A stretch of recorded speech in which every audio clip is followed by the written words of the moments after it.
while the mighty scourge of demonkind slumbered in his silent, unending torment. One not so unlike the Hellwalker, forged by the flames of Inferno, terror to the cults of sin, and inevitably touched by a greater power. Only where the Slayer had been bestowed a gift by the angels of light, this other marauder would be corrupted by the darkness he had become entangled in. Before his fall though, he would be hailed as a hero by the Denurians, the first Slayer of Doom. Gods had begun. Humanity had all players deep and challenging, different is less likely to get me horribly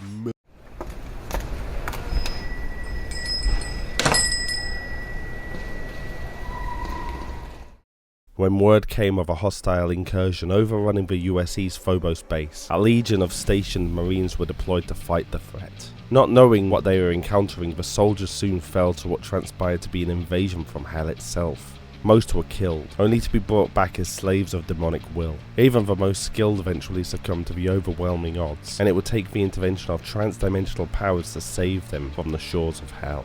Against all odds though, there had been one survivor, a UAC Marine who had fought as hard as any in his platoon, but through dumb luck or pure fortune had not tasted the fate of so many of his friends. Many would have called this a miracle, but doubtless to that one soldier, it had been a curse. Evac to safety, the Marine would undergo any amount of tests and treatments. While the so-called Doom episodes were quietly classified, the Purge devastated installations sealed and masked from prying eyes by overwhelming amounts of radiation. Eventually cleared of any contamination, the Marine was lauded as a hero and discharged with medical advice to move on with his life. But how could he move on when he had lived while his brothers in arms had died in droves? Still, he would try, for to live on would at least keep their memories and noble sacrifices alive. Unknown to the UAC though, within the forgotten Martian bases, behind the veil of flesh-melting radiation, something still lived. Crippled and lame, the demonic aberration responsible for raising the dead as hellish puppets goes about moulding the rotting flesh of hell's decimated forces once more, knitting bone and weaving sinew until a new mutant army of hellish creation marches once more.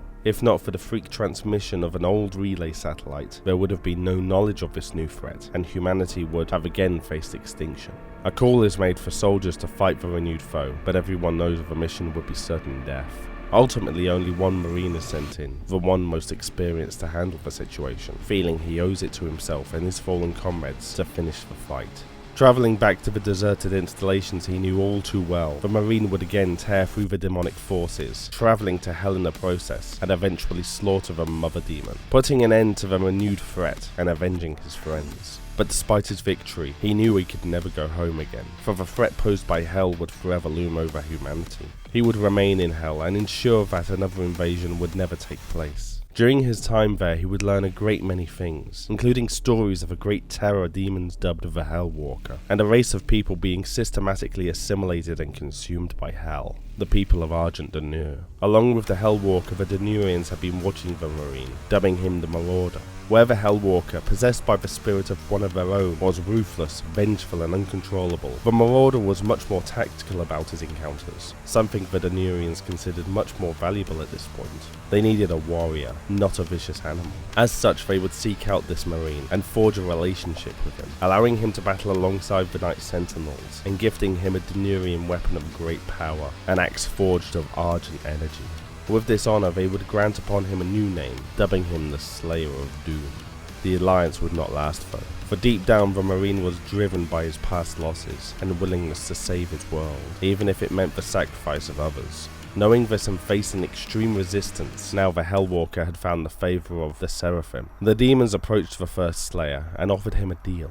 In exchange for guaranteeing the safety of his home dimension, he would assist them in stopping the Hellwalker. Seeing little choice, the Marauder would agree and begin serving those he had fought so hard against. In time, corrupted by the demonic influence ever present to him, the Marine would mutate, growing horns and becoming a powerful demon in his own right. In his mind though, he still believed himself to be doing the right thing to protect his home, and so desperately held on to relics of his past life. A double-barrel shotgun he had brought from his reality, the Denurian axe and the armour he had worn with so much pride while defending the Martian installations, now altered and enhanced to fit his new, grotesque shape.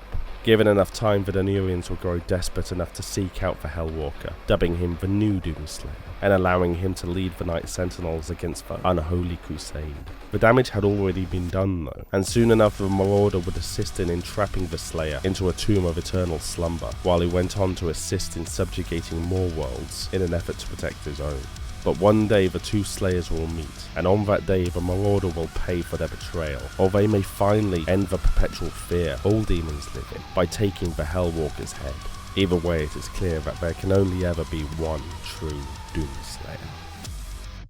Hi everyone, I hope you enjoyed the video. If you did and want to support the channel, then please consider subscribing and hit that bell so that YouTube might possibly inform you when a new video comes out. If you want to go that bit further, please feel free to support the channel on Patreon or go and buy some merchandise on Spreadshirt and Teespring. Links are all down in the description.